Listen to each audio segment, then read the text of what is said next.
Hey everybody, it's Patrick from Patrick and Friends Music, and today we're going to learn our D major chord. Now through these beginner guitar videos, we've been going through these chords bit by bit and learning some strategies to get them down. Now we're going to be building upon some of the stuff we've been learning in the previous chord videos, but then we're going to learn some very specific D major chord techniques. In this lesson, we're going to go over the fingering for the chord, then we're going to learn some common problems or issues that you might face, and then we're going to learn some strumming patterns for you to practice with our chord. All right, let's zoom in and get right to it.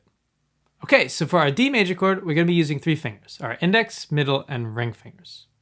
Now, our index finger is going to be on the 2nd fret of our G string, our ring finger is going to be on the 3rd fret of our B string, and our middle finger is going to be on the 2nd fret of our high E string. We're going to be playing 4 strings for this chord, so that means that our D string is going to be open, but we're not going to play our A string or our low E string. Now, I do want to mention that our A string, it's very common to actually hit this string while you're strumming with your D major chord. Now, this is actually not going to sound bad, and the reason why is because our A note of that A string is actually a part of the chord. That A note's actually already in the chord. Now, this means that when you strum, you're probably going to hit this A string from time to time. I hit it, everybody hits it, and it's not a big deal, so don't stress out too much about it. But this does not apply to our low E string. Our low E string, that E note, is not a part of the chord. So if you hit it, it's not going to sound good. So we want to avoid our low E string at all times. Okay, so now that we got our chord set up, what I want you to try to do is hit all 4 strings together, starting from your D string, going to your high E. Now, the way to check your chord is to make sure each note sounds good by itself. So hit your strings individually. If they ring out and sound good, you're ready to move on to some strumming patterns, but there's probably some common issues or problems that you might face. The first of those being muted strings. Now, with muted strings, there are going to be 2 common problems that are going to cause this to happen. The first is just being able to press down. So with our D chord, it can feel a little cramped because we have 2 fingers on the 2nd fret on different strings. So the angle of your fingers might be kind of weird, and it might be hard to press down on your string. Now, there's no crazy way and crazy solution to get this down. The best way is to just hear that your string's muted and press down until you can really get the pressure you need to make the string sound good. Now, how hard to press is going to depend on your fingers, going to depend on the guitar, going to depend on your string. So you just really need to figure out how hard you need to press down for your D major chord. Now, the second issue that's going to cause our muted strings is using flat fingers. For this chord, it's going to be our high E string that gives us the most issues. Now, by flat fingers, I mean the curvature angle of your hand and fingers. Now, I will say this with every chord video I talk about, but curving your fingers and using your fingertips is so important to getting your chords down. You see, as I curve my fingers, my chord sounds great, but as I flatten them, I start to get that sound. So remember, curve your fingers and use your fingertips, and your chord will start sounding great. Now, one just very quick tip is if your thumb's a little too high above the neck, try moving it a little bit down towards the back of the neck. It might help you curve your fingers a little bit more. Now, one thing I do want to mention is with strumming that we're going to get to in a little bit in this video. Now, we're only strumming 4 strings for this chord.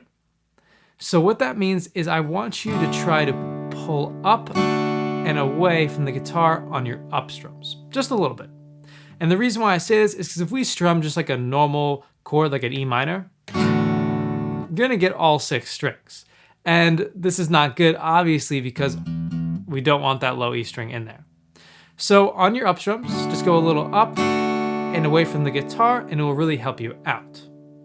Now, I will say that what might happen is that you might wind up only hitting maybe 3 of the strings out of the 4, right? So on your down strum, you hit all 4, but on the up strum, maybe you hit 3 of the strings. Now, this will still sound good, and the whole chord will still be ringing because your down strum happens first, and this will cause your up strum to still have all 4 notes of the chord ringing out. So try it and see if it helps you out. All right, now we're going to use this practice technique that I've talked about in previous videos, but it's great for getting chords down.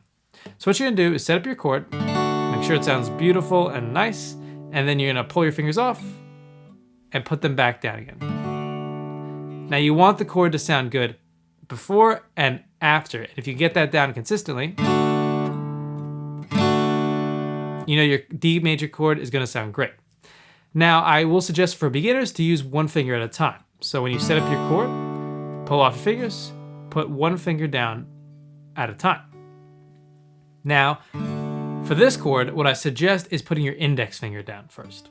That, for this chord, is what I call our anchor finger, and once you can get that finger down, it's gonna be a little easier to sort of play your chord and put your other fingers down. So try that out and see if it helps you get down your D major chord. All right, now that we got our techniques down, let's zoom out and start learning some strumming patterns.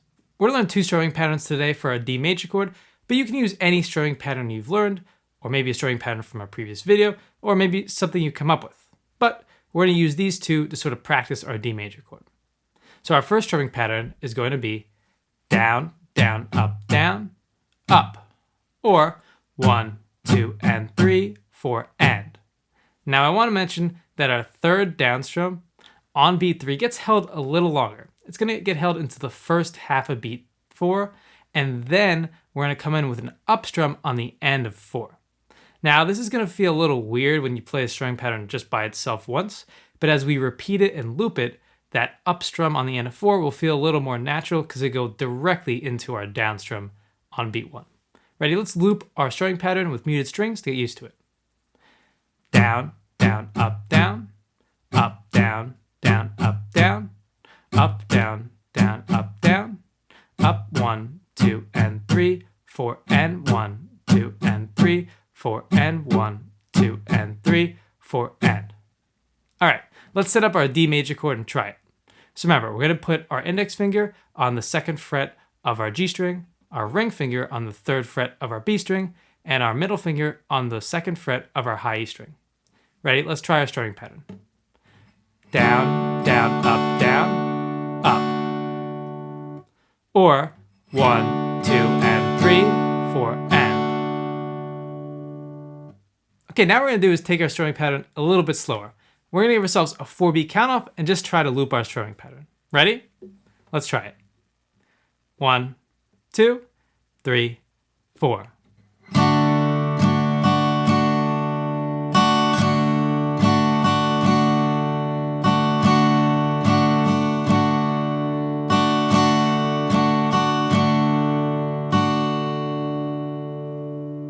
Awesome.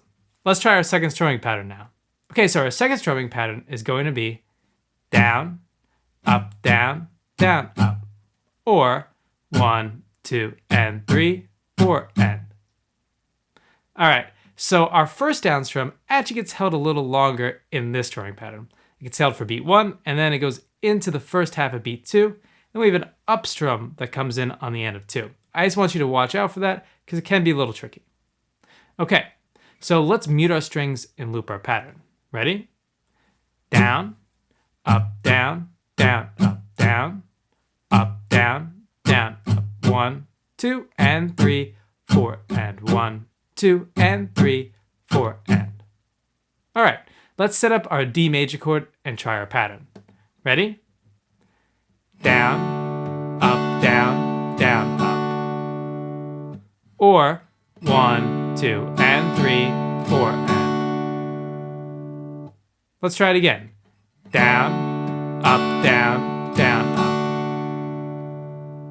Or 1, 2, and 3, 4, and.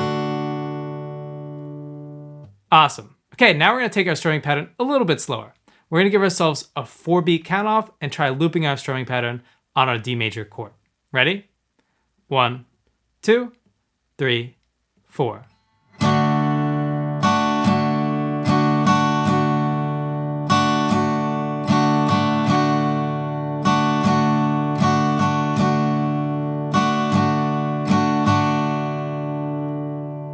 Awesome.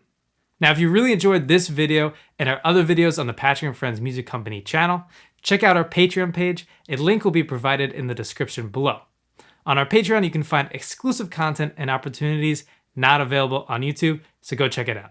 Hope you enjoyed learning our D major chord with us. I know chords can be frustrating to get down. There's all these techniques, fingerings, all this stuff. But it's really important just to practice them a little bit at a time, and a little bit and a little bit and a little bit, and you'll get it to where you really can get down your chords. Now remember to have fun while you're playing your chords. Don't just get bogged down with all this stuff.